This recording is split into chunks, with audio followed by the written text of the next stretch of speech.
Pemirsa, jumlah penderita kanker di Indonesia sangatlah tinggi.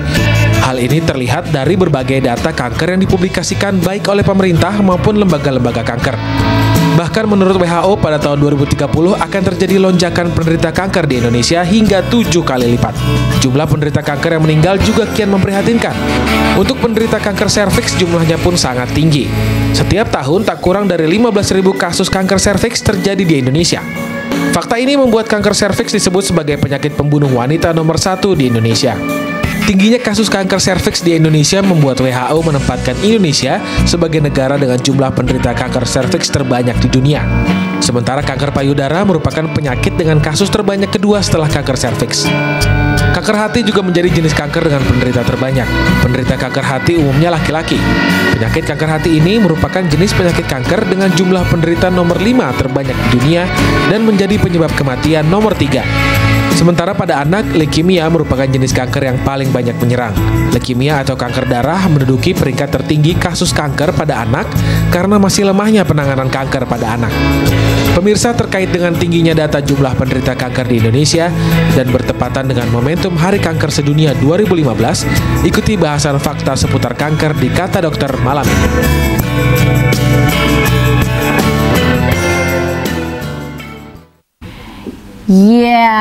Selamat malam pemirsa JAK TV dimanapun Anda berada. Ketemu lagi kita berdua ya, dengan saya Dr. Yanti dan rekan saya Ramalani di Kata Dokter. Nah, seperti biasa kita selalu membahas tema-tema yang sangat menarik ya bagi Anda di rumah. Malam hari ini khusus karena terkait dengan Hari Kanker Sedunia. Kita akan membahas tema mengenai mengenal fakta kanker. Benar sekali. Atau World Cancer Day 2015. Iya, terkait dengan World Cancer Day 2015 ini kita harus mengetahui sebenarnya bagaimana sih gejala kanker itu, makanan apa saja yang bisa mencetuskan si kanker ini, dan ternyata bagaimana caranya kita bisa mengenali ataupun menangani si kanker ini. Kita membahas yang lebih banyak lagi sesaat lagi. Iya, dan juga tadi sempat kita melihat ya dari Siti mengenai data statistik kanker di Indonesia. Jadi pemirsa juga bisa melihat bahwa begitu banyaknya data statistik memang mengetengahkan penyakit kanker itu semakin meningkat. Paling tinggi dulu sel serviks, sekarang naik berubah menjadi kanker payudara, baru sel serviks dan sebagainya. Ini bukan hal yang membanggakan, tapi hal yang harus kita prihatin. Bagaimana sih cara kita sebagai warga negara untuk mencegah kanker ini seperti apa? Nanti kita akan bahas tentunya dengan narasumber yang kompeten di bidangnya. Dan jangan salah, tidak hanya perempuan yang rentan terkena kanker ini, laki-laki juga sama. Jadi semua harus menontonnya. Betul sekali. Dan sebelum kita membahas lebih lanjut lagi, saya akan membacakan VT Superfood Info kita malam hari ini terkait dengan buah-buahan pencegah kanker. Harus disimak. Ada beberapa makanan ataupun buah-buahan yang sebaiknya Anda konsumsi setiap hari apabila Anda ingin menjauhkan si namanya kanker ini dari diri Anda. Yang pertama adalah makanan buah dan juga sayuran dapat mencegah 5 hingga 12% dari semua jenis kanker. Demikian kata sebuah penelitian. Satu buah itu ternyata bisa mencegah kanker secara alami melalui antikarsiogeniknya ataupun antikansernya, agen khusus yang secara tidak langsung dengan membantu untuk menjaga berat badan yang sehat. Contohnya yang pertama adalah jeruk bali atau biasa disebut dengan grapefruit, kaya akan vitamin C. Senyawa ini membantu untuk mencegah pembentukan senyawa nitrogen dari penyebab si kanker itu. Dan selain grapefruit ada apel. Kulit merah dari apel ini ternyata membantu untuk menghambat produksi protein kanker, mempromosikan dan juga menekan si respon tumor terhadap hormon wanita. Dan selain itu ada apa lagi? Ada buah delima. Jadi delima yang penuh dengan asam elagik ini, asam ini adalah fitonutrisi terbaru.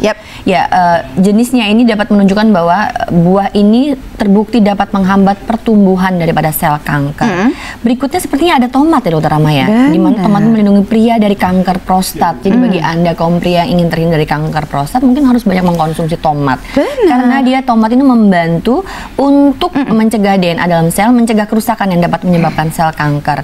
Dan yang terakhir adalah buah anggur, di mana kulit buah anggur merah itu mengandung sumber yang kaya antioksidan yang disebut resveratrol. Antioksidan kuat ini juga hadir dalam jus anggur dan anggur merah. Tapi kayak lagu dangdut anggur merah. Aduh, tapi sekarang kan lagi polemik banget ini terkait dengan si bakteri yang ada di dalam apel, di kulit apel itu. Makanya beralih ke makanan ataupun buah lokal saja. Pastinya produk dalam negeri pastinya aman. Info yang bermanfaat dan sehat itu hanya ada di Kata siapa? Kata Dokter.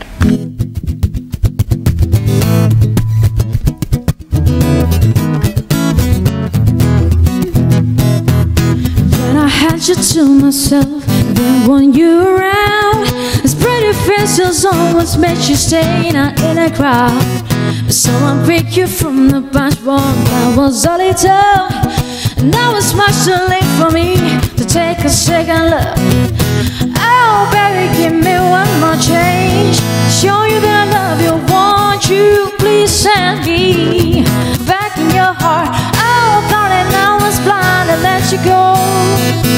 Then I see inside, I see you in his arms. I want you back, oh baby. I want you back, oh darling. I want you back, oh baby. I want you back, oh darling. I want you back. Yeah, tetap hits ya. Say, kamu udah pernah nggak mendengar bahwa yang namanya kaum wanita tuh harus vaksinasi CA cervix? Pernah dengar sih. Pernah dengar ya. Sudah pernah menjalankannya atau melaksanakan? Belum, Jadi sebenarnya kita penasaran nih, orang-orang pada tanya, dok, sebenarnya vaksinasi CA cervix itu harusnya dilakukan pada orang yang sudah menikah atau sudah pernah melakukan hubungan, atau betul-betul masih masa remaja boleh atau tidak? Nah, itu pasti juga masih penasaran ya. Kita bahas. Tapi seputar fakta mengenai kanker juga. Ini ada beberapa hal mungkin yang akan kita bacakan, Dr. Rama. Silakan. Yang pertama adalah setiap orang tuh memiliki sel kanker dalam tubuhnya. Sel-sel kanker ini tidak terlihat dalam tes standar hingga mereka berkembang biak menjadi bermiliar-miliar sel. Ini sebenarnya harus diwaspadai ya. Ketika dokter mengatakan kepada pasien kanker bahwa tidak ada lagi sel kanker di dalam tubuh mereka setelah perawatan, itu berarti bahwa tes yang dilakukan tidak mampu mendeteksi sel kanker karena sel kanker tersebut tidak sampai pada jumlah yang dapat diprediksi. Jadi maksudnya adalah belum tentu dikatakan tidak ada sel kanker, tapi sel kankernya itu tidak terdeteksi. Bisa kemungkinan karena jumlahnya kurang sehingga tidak terdeteksi dalam alat yang kita gunakan. Padahal si kansernya itu masih bersarang di dalam tubuh, hanya tidak terdeteksi saja. Nah, bagaimana sebenarnya kita bisa mendeteksinya lebih dalam lagi, mengetahui tentang si sel kanker ini, apa saja yang digerogoti di dalam tubuh kita, dan ternyata kalau misalkan ada kanker, bisakah kita mencegahnya pada stadium-stadium tertentu? Tentunya nanti kita akan membahasnya sesaat lagi tentunya, Dokter Yanti ya. Tetap di Kata Siapa? Kata dokter. Sehat lagi. Everything. Ya, mulai dari makanan kita, pola hidup ataupun lifestyle harus kita rubah. Tapi jangan pasangan yang diganti. Jangan. Kembali lagi ke topik Dokter Yanti tentang kanker. Jadi kanker bukan kantong kering ya pemirsa, tapi benar-benar penyakit kanker yang memang harus segera diwaspadai. Betul. Dan sebelum seperti biasa kita selalu memanggil seorang bintang tamu ya. Mungkin Dokter Rama bisa membacakan profil cantik siapakah bintang tamu kita malam hari Saya ini. bersemangat untuk menyebutkan bintang tamu kita malam hari ini karena kece. Kamu mau ini ya, mau minta desain baju gratis pastinya. Pastinya. Apa kalau misalnya bisa kan boleh-boleh aja. Boleh, saya suka yang gratis itu. Baiklah kita bacakan. Nah, bintang tamu kata dokter malam hari ini adalah seorang dokter muda yang suka mendesain busana, mengangkat keindahan alam dalam koleksi label yang bernama Foxy. I like the name. Saya sudah tahu tuh kalau Foxy. Dara cantik yang kerap disapa Cinta ini selain menekuni dunia mode, juga tengah menyelesaikan studinya di Fakultas Kedokteran di salah satu perguruan tinggi di Jakarta, dan ternyata aktif menjadi aktivis social love humanity yang peduli terhadap anak-anak yang terlantar dan juga yatim piatu. Sosialnya tinggi sekali. Nah, tentunya yang nama Foxy ini dipilih sebagai label nama karena perpaduan antara funky and sexy. Saya suka sekali itu. Iyalah si cantik Natasha Cinta Vinsky. Kita panggilnya Nat apa Cinta ya? Hello darling. Cinta. I love seeing beautiful doctors. Ayo duduk. Enak ya kalau misalnya bareng sama dia gitu. Ternyata jadi kita bisa ngebahas lebih banyak lagi tentang desain bajunya. Salah tema kalau kita. Aku langsung mau lihat baju, kan kamu desainer kan, dokter tapi desainer. Saya senang banget bahwa anak muda sekarang itu kreatif ya. Siapa bilang dokter nggak bisa cantik jadi desainer? Ada di dunia multitalenta ya. Siapa bilang? Tapi memang harus tetap profesi utama adalah sebagai seorang dokter. Nah, kalau berbicara masalah pakaian nih, kan desainer dulu. Nanti dokternya nanti ya. Dokternya nanti. Kalau baju gitu kan, sebenarnya kamu tuh kan alirannya sebenarnya sama dengan saya, funky and sexy. Maksudnya supaya dapat gratis desain baju dan sebagainya. Oke. Nat, apa Cinta, aku manggil Cinta.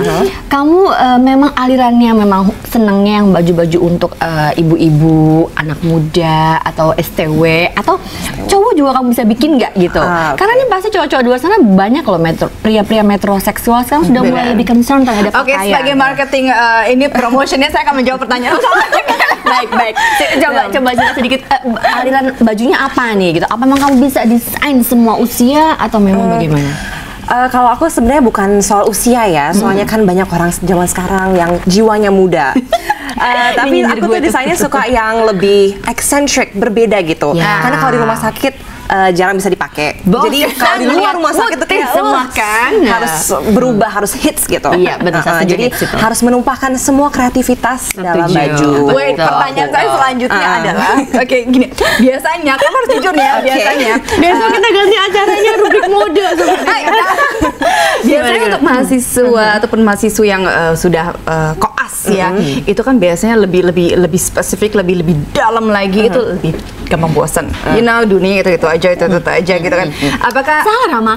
Dunia koas adalah menurut saya dunia yang paling asik daripada preklinik. Kenapa? Kan klinik. Karena kita merasakan betul-betul sebagai seorang dokter, ya kan? Kalau preklinik masih harus hafal terus kemana-mana, ini ada bundelan di sini. Benar, tapi kamu nggak pernah merasakan namanya mengejar tanda tangan dosen. Anyway.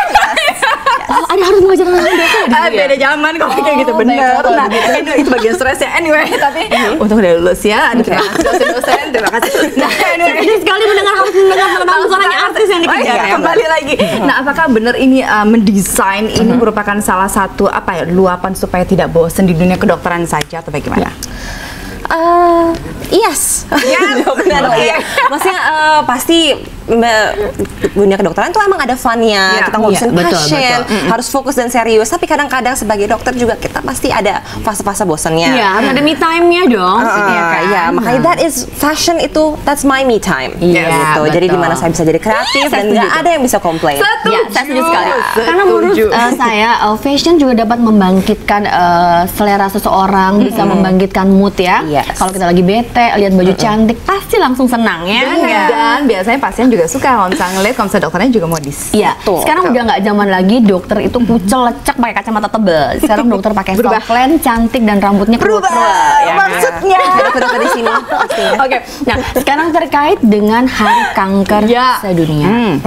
Kamu pasti dengan mama juga yang seorang dokter dan mengenal semua ya namanya jenis penyakit kanker dan sebagainya, pasti concern kan ya. Kamu sebenarnya bagaimana sih, kan kamu juga terkait dalam satu aktivitas sosial ya di Love Humanity itu, mereka bergerak dalam hal apa sih sebenarnya? Kalau Love Humanity itu fokusnya kepada pendidikan dan juga kesehatan. Memang selama ini saya lebih fokus ke anak-anak kecil yang yatim piatu, kurang mampu, dan saya mencoba mendorong mereka dan membantu mereka secara finansial dan educational juga supaya mereka bisa sekolah gitu. So far baru about 100 anak kecil yang saya sekolahkan anak itu nggak sedikit di sekitar Jakarta, terutama waktu itu yang terbaru itu di daerah Tebet. Jadi pokoknya anak-anak kecil yang tinggal di bawah jembatan, yang nggak punya rumah. Dan saya membagikan seragam dan buku-buku untuk mereka, serta memilih beberapa mereka untuk disekolahkan gitu. Pasti kan ini masih kecil ya, nanti belum terlalu besar, jadi kita menolong sebisa mungkin. Kalau misalnya untuk kesehatan, kita melakukan banyak aktivitas bakti sosial gitu. Jadi kita bikin bakti sosial, kadang-kadang kita mengundang dokter-dokter dari luar negeri untuk membantu juga, karena mereka paling seneng kalau misalnya sama ya. Karena di luar negeri itu mereka nilai sosialnya tinggi, seperti kejadian kemarin pesawat yang jatuh dari mana-mana memberikan bantuan.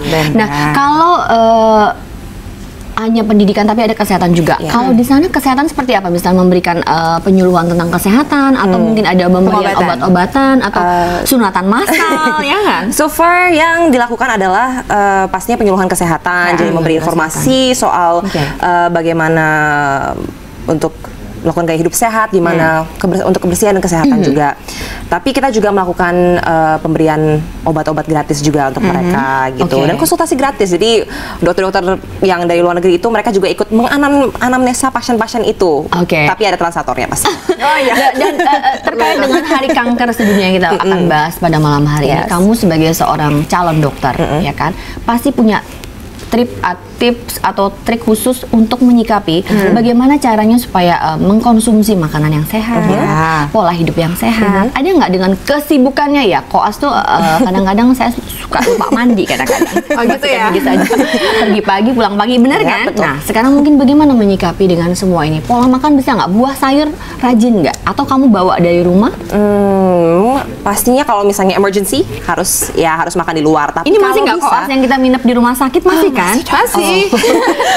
Baiklah. Jadi pola makan dan membawa makanan, sayur dan sebagainya di rumah ke rumah sakit atau pas lagi praktek koas. Iya, itu salah juga. satunya. Ada yang lain Pasti pola hidup? didorong dari mama untuk membawa makanan-makanan sehat dan juga dipilihkan pastinya. Tapi untuk tahu apakah makanan yang sehat, kita juga harus educated tentang makanan-makanan yang kita makan. Tapi nggak bisa nolak kalau tiba-tiba udah di tengah-tengah ruang jaga, kita tengah malam ada yang datang bawa martabak, sudah itu nggak lupakan itu kalau perut lapar, sikat. Nanti kita bahas lagi ya semuanya terkait dengan yang namanya kanker payudara. Pemirsa, menarik sekali berbicara tentang bagaimana sih hari kanker sedunia. Kita akan bahas saat lagi, tetap jangan kemana-mana, tetap di Kata Siapa. Kata dokter.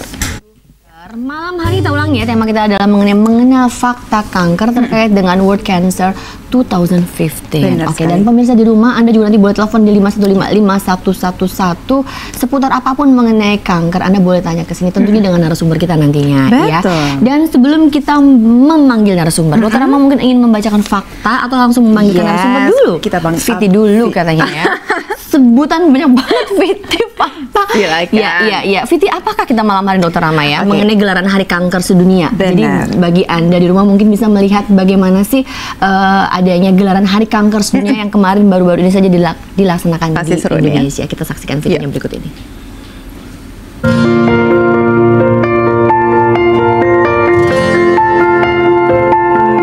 Pemirsa, dalam rangka Hari Kanker Sedunia 2015 yang jatuh pada tanggal 4 Februari 2015, Yayasan Kanker Indonesia menggelar acara untuk memperingati World Cancer Day 2015 di Pasar Seni Taman Impian Jaya Ancol pada hari Jumat 6 Februari kemarin. Acara yang diikuti oleh para mantan penderita kanker dan berbagai pihak terkait tersebut bertajuk Melukis Bersama Survivor YKI. Kali ini kami ingin yang jarang ya dilakukan, cobalah kita melukis gitu kan. Jadi apa yang isi hati survivor, mungkin rasa cemas, rasa murung itu bisa terekspresikan di dalam lukisan. Mereka adalah pasien kanker yang sudah dinyatakan sembuh atau masih dalam pengobatan. Jadi saya menggambar ini, saya berharap semua jenis kanker apapun yang ada di Indonesia ataupun seluruh dunia bisa ditemukan penyembuhnya. Saya merasakan manfaat yang sangat besar dari kelompok support group seperti ini. Bergabunglah, itu obat yang sangat manjur selain pengobatan medis.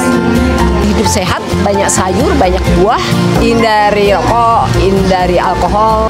Pesan utama dalam penyelenggaraan Melukis Bersama Survivor YKI ini adalah berdasarkan himbauan WHO terkait kiat menghindari penyakit kanker, yang diantaranya adalah mengkonsumsi banyak nutrisi sehat, tidak merokok, dan tidak meminum minuman beralkohol.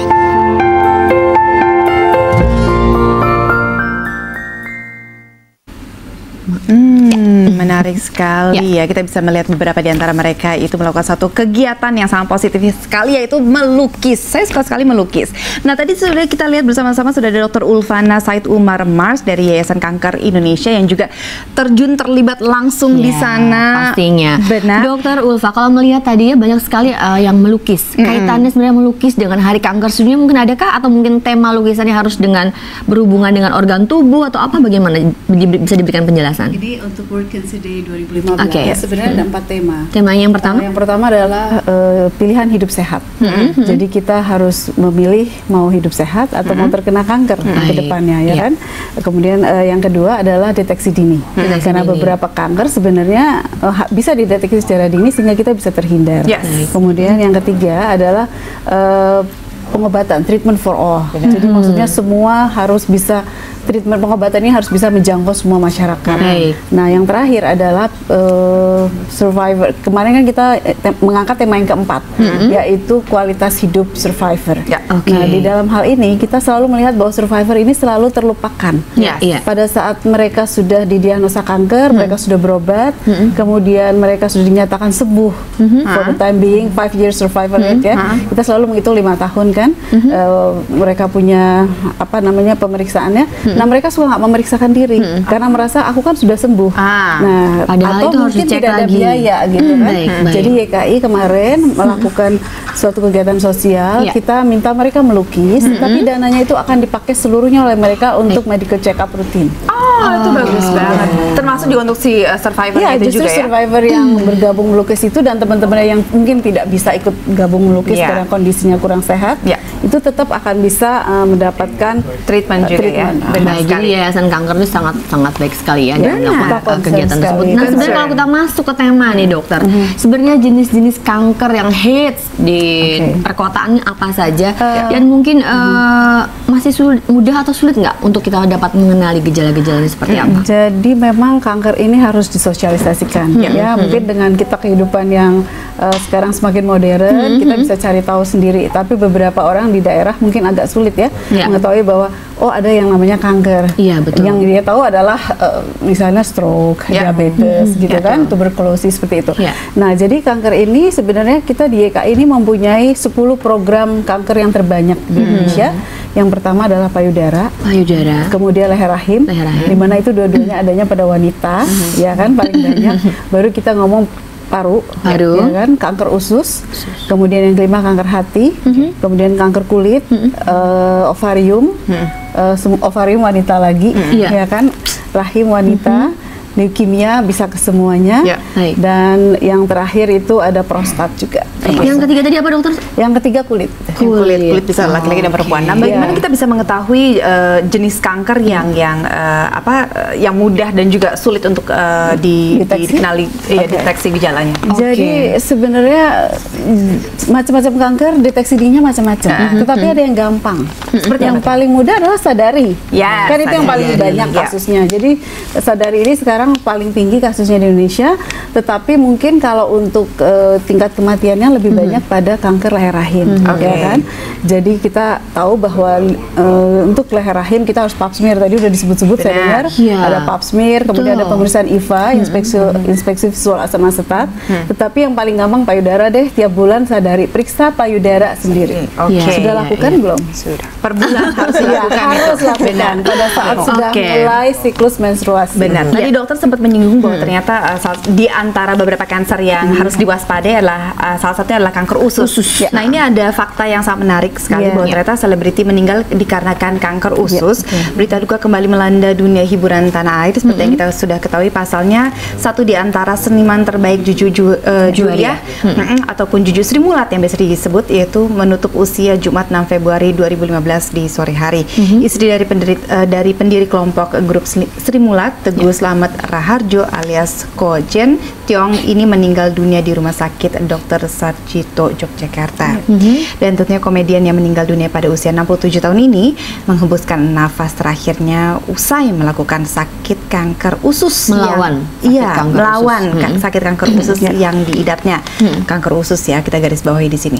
Jujuk menderita penyakit ini sudah dalam waktu yang begitu lama, namun kabarnya penyakit kanker usus baru didiagnosa oleh dokter beberapa bulan terakhir ini. Jadi kita seluruh kru dari Jack TV mengucapkan turut berduka cita atas meninggalnya Ibu Juju dan semoga arwahnya diterima di sisinya.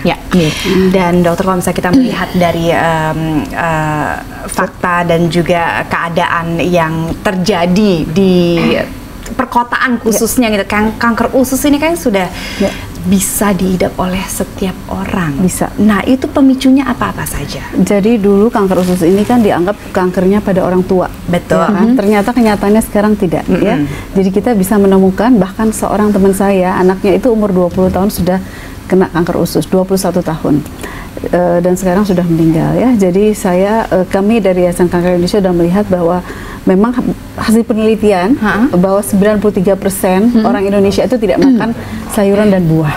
ya. Jadi itu meningkatkan resiko sangat sedikit ya.